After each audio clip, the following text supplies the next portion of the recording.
Hello, hello. Thanks so much in advance for checking out my video. If you like it, don't forget to smash the like button, and if you want to see more videos like this one, hit subscribe, and who knows what'll pop up.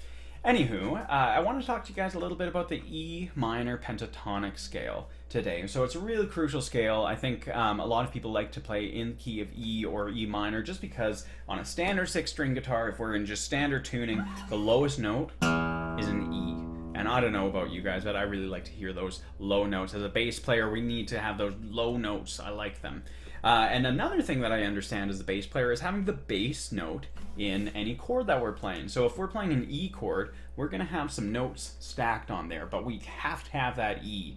You know, we kind of want to have that E on the bottom. So what we're going to work on right now is playing around in the different box patterns of the pentatonic scale, but really working on finding the E every time. So instead of just memorizing the box pattern, memorize where the E's are. So here we go. We're just going to play one octave at a time. And then I'll stop there. Maybe I'll go back down. Okay, so you want to just be really comfortable with that to start. We can do the second octave.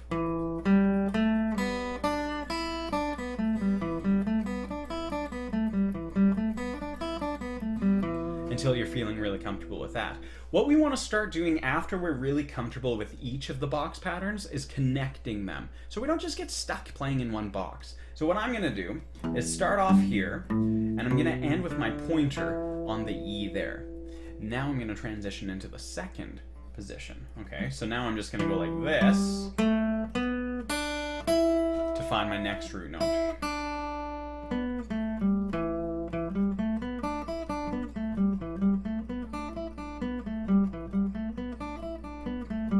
Alright, maybe now I'll work my way down.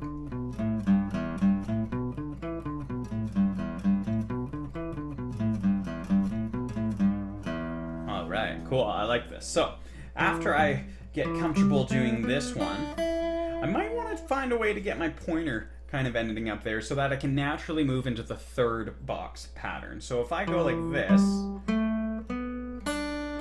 I can kind of move my pointer up, as long as I can slide it kind of up onto the 5th fret there. Now I'm going to work my way down to the 7th fret of the A string. That's another E. Alright, let's try that again.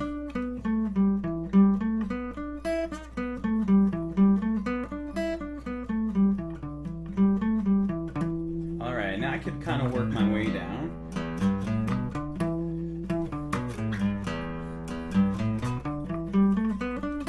Alright, so now I'm starting to get a little bit more comfortable with the rest of the neck. So I'm just playing the 1st, the 2nd, and the 3rd box right now. Let's see if I can connect all of those. So I'll start off in number 1, switch right away to number 2, walk down in 3. Alright, that feels pretty good. So if I want to continue, now I'm just going to move on to the 4th box pattern. So I want to try to get my pointer on that root note again. So if I'm climbing down, there we go, I like that. Okay, from here, I'm going to go up to the next E that I can find on the 9th fret of the G string, and I just want to get a little comfortable in that spot. Maybe I want to work my way down.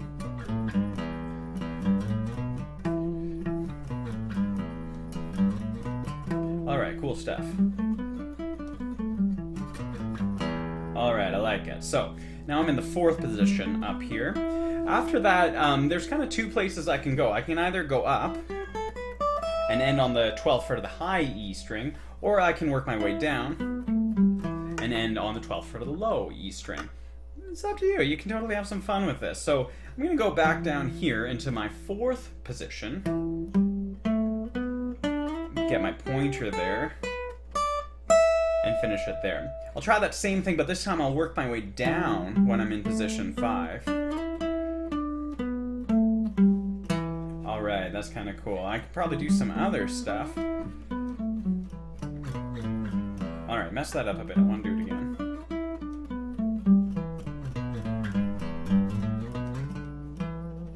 Cool. So you can find these same notes over and over. It's a pentatonic scale. There's only 5 notes in it, but they repeat over and over and over. So we want to be able to find those E's as quickly as possible. In any key, there's a couple tricks that you can use to find the root note, and maybe I'll do another lesson video that's kind of dedicated to that, but I'll throw in some quick things for you right now. The 12th fret of every string is the octave of whatever string it is. So if we're in the key of E, the 12th fret of both the E strings tells us where an E is. We can also go down 5, so if you just take 12 and subtract 5, that's going to give us 7, and move over a string, I can find the same note. Okay, so from here on the 7th fret, I can do the same thing, subtract 5, I'm going to find it on the 2nd fret of the D string. So I've got 12, 7, 2 on the E, A, and D strings respectively, but that's the exact same tone. Okay, it's not even a different octave of it, right? So if I went over it here, for instance, now I'm on the 14th fret of the D string, so that's 12 frets higher than the 2nd fret. There's an octave up from there. So if I take 5 off of this and move it over, so that'll give me the 9th fret of the G from the 14th, okay? 14 minus 5. Now from here we've got that B string, so that's going to kind of mess us up a little bit. I'm just going to go down 4, so from 9 I'm going to go to 5 over here. And then from 5, subtract 5 gives us the open E string. So from there I can go from 14 to 9 to 5 to open. And that's the exact same note in a couple different tones. The other way we can do it is kind of by going up 2, over 2. So here's my low E, I go up 2, over 2, 2nd fret of the D.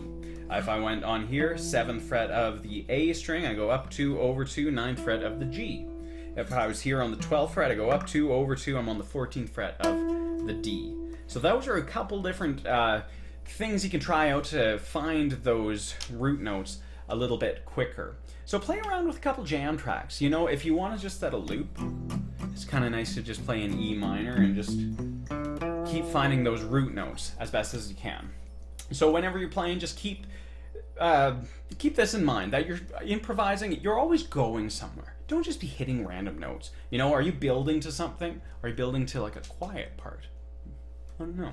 There's a lot of things to consider when you're improvising, but don't do it aimlessly. If you're just hitting random notes, well, what's the point, right? So anyways, I hope that gives you some stuff to think about. I hope you learned something today. If you have any questions for me, just leave a message in the comments or send me a message or whatever. Get hold of me and I'll do my best to answer them. Thank you again for checking out my video. If you liked it, smash the like button. If you want to see some more videos like this, hit subscribe, or just send me a comment and tell me what you thought of my video to make me feel so nice and warm. So again, thank you so much for checking out my channel. I'm Jordan Galloway. See you next time.